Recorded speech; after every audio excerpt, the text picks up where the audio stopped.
I've tried to do this video like so many times. I've written the script like 7 times at this point, and it's just killing me. Alright, here's my take. Soldier 11 is good.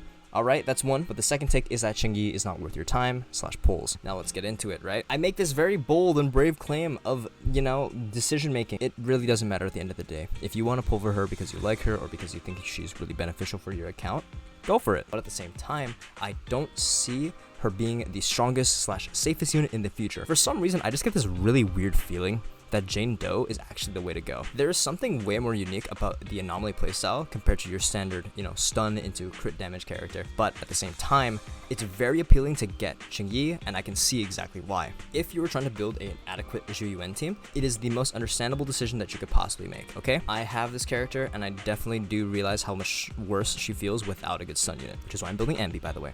And with Chinyi's increased multiplier to 260% bonus damage dealt to a stun unit, that makes up for a lot of the issues that ZZZ has without a good stun partner, because man, she does not do enough damage until their days, and it takes a million years for them to build days because, man, I don't have the right characters, I'm sorry. But other than that, everywhere I've looked, I've seen that, oh, this is your safest unit to get. Everyone seems to be discounting the fact that Jane Doe exists and is gonna offer one of the most unique playstyles in the game. And the reason I come to this conclusion is specifically because Piper already exists in the game as an Anomaly physical unit. She's a 4-star, and people keep on saying that, oh, Jane Doe is going to creep her. I believe that instead of it being a direct power creep, I honestly believe that is more of a nudge in a direction that we want the physical unit to go in. Because unlike the stun electric unit, stun units are very simple, right? They want to increase your damage output by increasing the amount of time the enemy is stunned, changing the multiplier of the day's enemy, or just decreasing the resistance of a certain element. That makes sense for a stunner, and it's very straightforward. Chinyi does the increased multiplier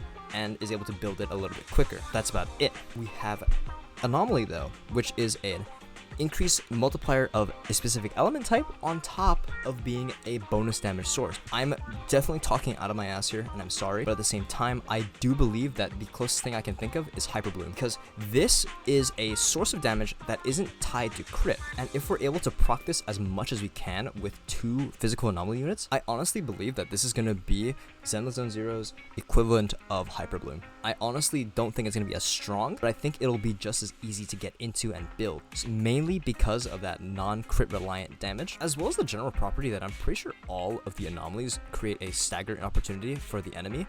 It's not directly stunning them, but it interrupts their attack. And because the meter resets super fast and you're able to apply it very quickly with 2 anomaly units, I wouldn't be too surprised to see if there was a future physical support that was able to increase anomaly efficiency / proficiency with a core skill passive that's able to increase the overall effectiveness of popping anomalies rapidly on the same target. It wouldn't be too surprising, but I also think that that playstyle in particular is going to be way more enjoyable. And possibly there could be a game mode later on where there's just a whole bunch of trash mobs that you can't really deal with unless you stagger them rapidly, which is a lot easier to do compared to stunning them, because stunning is way more effective on just the larger targets.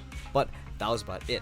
All these characters look really cool. Really do like the way that Chinyi uses the staff. I'm a fan of the 3-segment staff, obviously, funny playful cloud, as well as the rapid attacks from her auto, which is pretty neat, honestly, because of how fast it's able to just build up stun for free. But I'm a little bit more of a fan of the Jane Doe character, and unfortunately, I think this account that I'm going to be making is going to be way more focused on more enjoyable things versus the stronger / safe units. Especially now that I've invested so many resources into my Soldier 11, I'm just committed to the idea of keeping this character on par with everything else in the game. And man, it is going to be rough, and if I'm going to do this, I might as well just get Jane Doe, because if I got Chinyi, that would just make it really lame.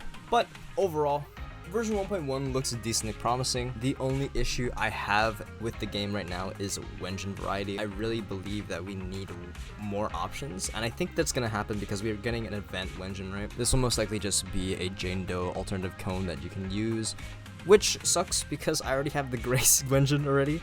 So I do have a pretty solid one for her. Most likely it'll go to Piper though, and I will be focusing on doing a mono physical team in the future. Ideally, I do not lose 50-50 since I think I'll be at about 80 pulls by the time Jane Doe's banner rolls around. But even then, if I get a Soldier 11 con, that'll be pretty cool. But if I get any of the other 5-star characters, I mean, the utility isn't going to be the worst. But man, if I get a dupe of like Nekomata, I'm going to be pissed. Wenjin variety should change up in the future. If I do end up spending, I'm just going to be rolling on like standard because I really want the Brimstone for my Soldier 11. But other than that, I mean, the game is pretty good, but I can also see the problems with it. It's definitely not as crazy as Genshin or Star Rail, mainly because the tone of the series itself is way more laid back. Also because it doesn't have that hands-off capability like Starro does, and everyone just doesn't like the desert from Genshin, and let's be real, that's the main reason why people stop playing this game.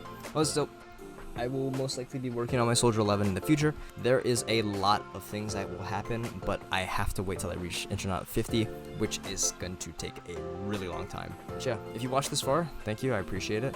I've been struggling to make a video lately because I keep on getting bored, so that's my bad. Thank you for watching, appreciate it, I'll see you later.